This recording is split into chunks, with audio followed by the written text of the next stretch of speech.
If you like your true crime podcasts with real investigative journalism, you'll love Unravel. Unravel is the ABC podcast that investigates a new case each season. It's won podcast awards, journalism awards, and it's had millions of downloads. Unravel will have your headphones glued to your ears. Search for the Unravel podcast now for award-winning true crime. You can find it on the ABC Listen app. ABC Listen. Podcasts, radio, news, music and more.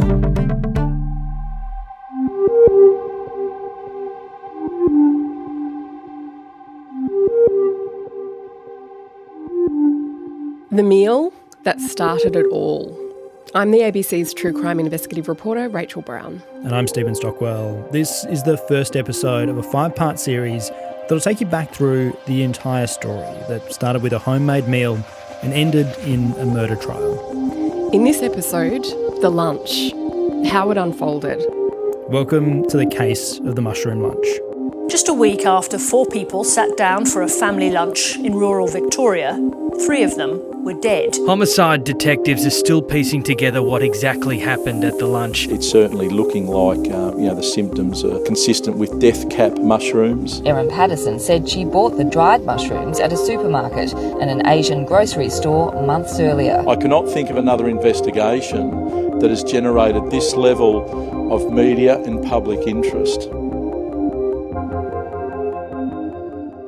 Gippsland is full of these just rolling green hills and tree-lined streets. And on this Saturday afternoon, there are 4 people in a car driving down a road between Corumburra and Leongatha, heading to their daughter-in-law's house, the 48-year-old mother of 2, Erin Patterson.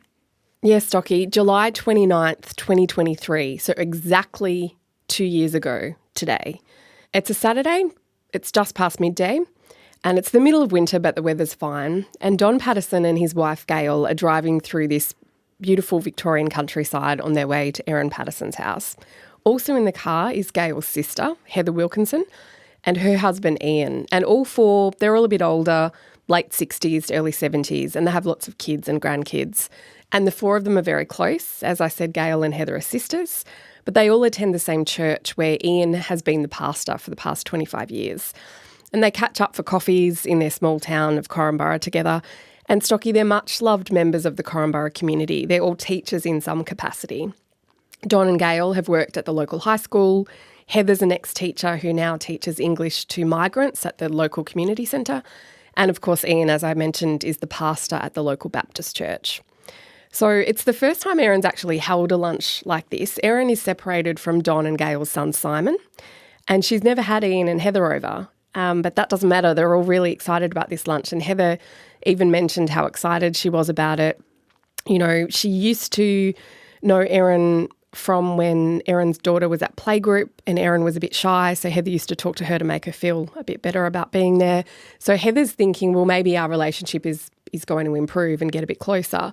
And she puts the lunch in her paper diary, which I love, Stocky, because as you know, I'm a paper diary fan, old school, and they're all very excited about being there. And they pull up at Erin's house, which is a lovely 2-storey home among the gum trees. And as they pull up out front, Erin comes out to welcome them.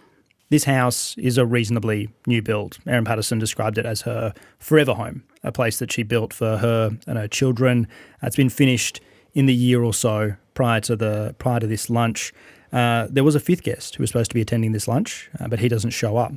And, you know, Erin welcomes the 4 guests who have attended into her home, sort of like bringing them through this, you know, kind of the main entryway into the house, into the kitchen, and, yeah, showing the place off.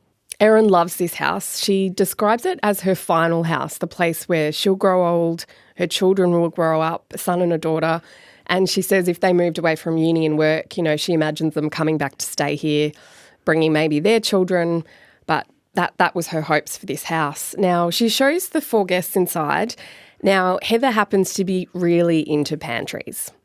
So Heather and Ian have just built a pantry and Heather wants to know about everyone else's setup, how it all works. So she asks to see Erin's pantry. Erin looks a little bit uncomfortable by this, but Heather rushes in. She calls Gail through. She calls for Ian to come and look. But Ian says that Erin seemed a little bit reluctant, like maybe it was messy and she didn't want them to go inside. So he stays back talking to Don. The two guys just chat. And then after they've done the pantry inspection, they all go out to the garden.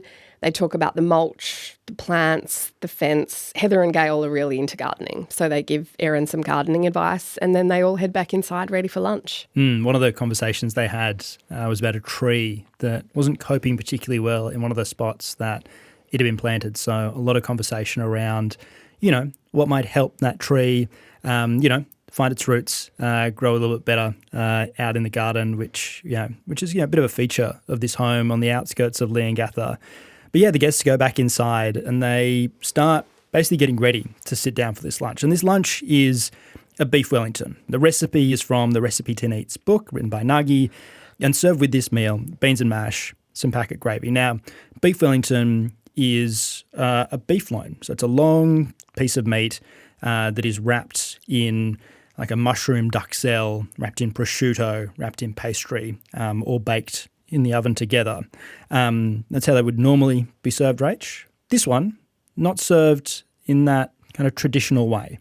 Yeah, that's right, Stocky. Instead of the traditional way, so one big beef tenderloin log, she does individual portions. So she buys individual beef cuts and everyone gets a serve of that wrapped in pastry, also with the mushroom paste. And Ian describes it much like a pasty, so pastry case, and when you cut into it, there was steak and mushrooms.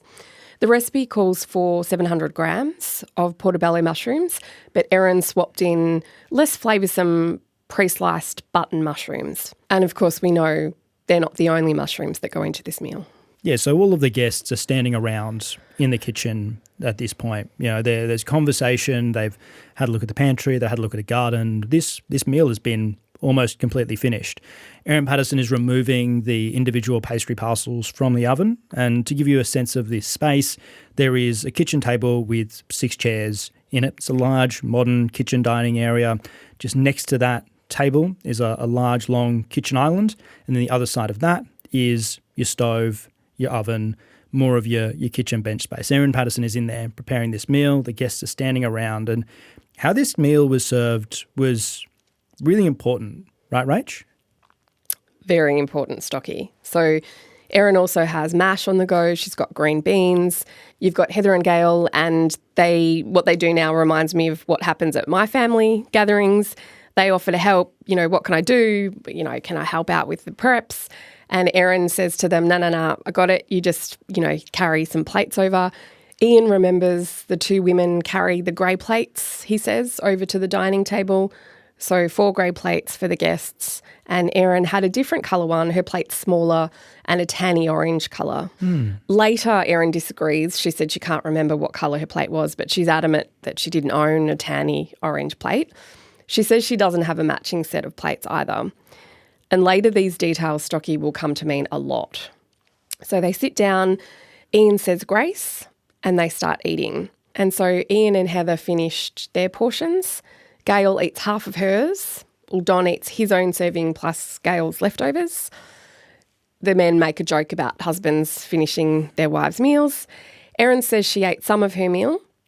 And then for dessert, they have a fruit platter and an orange cake, which were brought by Gail and Heather, but it sounds like they just kind of pick at the fruit and the cake because the portions of beef Wellington were so big that they were full.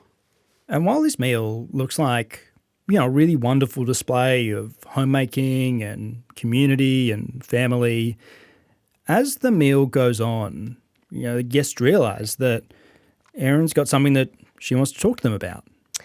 Yeah, Stocky, and it involves cancer. And so they remember it in varying ways, as we do with all our memories that fade over time and people remember different interpretations of things.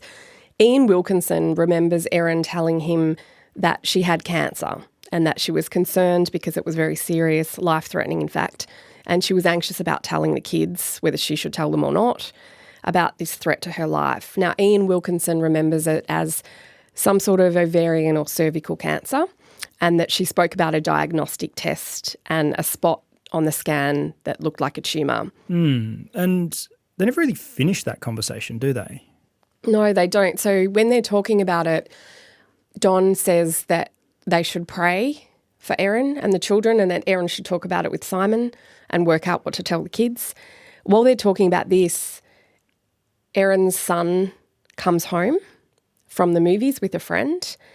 And so Don and Gail, welcome their grandson. He runs upstairs to get a book, like a textbook. He's been having flying lessons, and he wants to show Don. This always sticks in my mind really vividly, Stocky, because my pa would do that a lot to me. Questions and curiosity are a great form of love and care, and you could tell the bond that these two had. So the son was very keen to show him what he'd been doing in his flying lessons. So they talk about that, and then the group heads off just a bit before 3 o'clock because Ian Wilkinson has a meeting about the church with some people back at his house in Korumburra. They all pile back into that same car that they arrived in. So all four of them, taking another little trip through the beautiful, green, hilly Gippsland countryside. It's a beautiful, clear day, the 29th of July, 2023. Don and Gail drop Ian and Heather home so they can have that meeting. And Erin starts to tidy up after the lunch. That afternoon, Heather raves to two friends about the delicious and beautiful beef Wellington. They go to bed that night, they're all feeling fine, but it doesn't last. At midnight, Heather jolts out of bed, rushes to the laundry and starts vomiting. And soon after, Ian does too. And for both of them, the vomiting and the diarrhoea continues right throughout the night. It sounded horrendous. One of them was cradling a bucket, the other lying outside the laundry so they could have separate bathrooms. Across town at almost the same time, Don and Gail also become sick, also with relentless vomiting and diarrhoea. When morning breaks, they're no better, they're weak, they've been vomiting all night. So Don and Gail call an ambulance and go to Korumburra Hospital. Simon Patterson, their son, go and check on his aunt and uncle and finds out they're equally unwell. So he tries to encourage them to go to the hospital. They're a bit reluctant at first. They think it's gastro. He says, look, Mum and Dad are really sick. I want to take you to hospital. He takes them to Korumburra, but the beds are full because Don and Gail are there. So he drives them to Leongatha Hospital. Now, Stocky, something memorable happens as they're about to leave the house. Heather's looking a bit puzzled and she says to Simon, I noticed Erin served herself food on a coloured plate, which was different to the rest, so different to the grey plates. And then on the way to hospital, she brings it up again, so she's been vomiting and having diarrhoea all night, but this image of plates is just stuck in her mind for some reason. And so on the drive to the hospital, she asks Simon again, is Erin short of crockery? Is that why she'd have this different kind of coloured plate that she served herself with?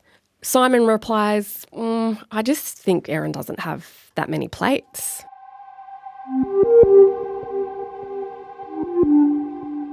2 years later, the events of this lunch and everything that happened before and after will be scrutinised as one of the most publicised Australian trials in history.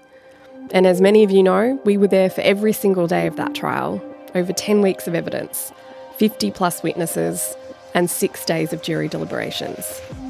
In this 5-part series, we're telling the almost unbelievable story of the mushroom cook, Erin Patterson. And everything you'll hear in this 5-part series is taken from what we heard through that trial. Tomorrow, we'll continue the story, diving into Erin Patterson's past, where she grew up, how she met the Pattersons, and where the tension between them started to build.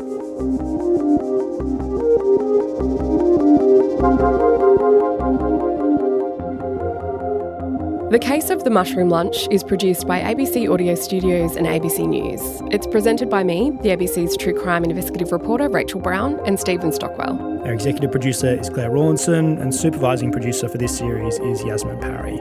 Many thanks to Audio Studios manager Eric George and our commissioning executive producer Tim Roxburgh for helping make this show a reality. This episode was produced on the land of the Wurundjeri people.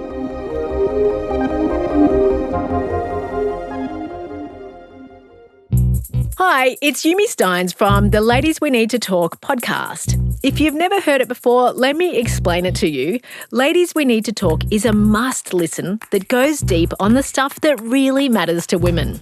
If it's a topic going off in your group chat, we're across it with love, science and real-life women telling their stories, from perimenopause to the mental load, fertility to friendship. Find Ladies We Need to Talk in the ABC Listen app.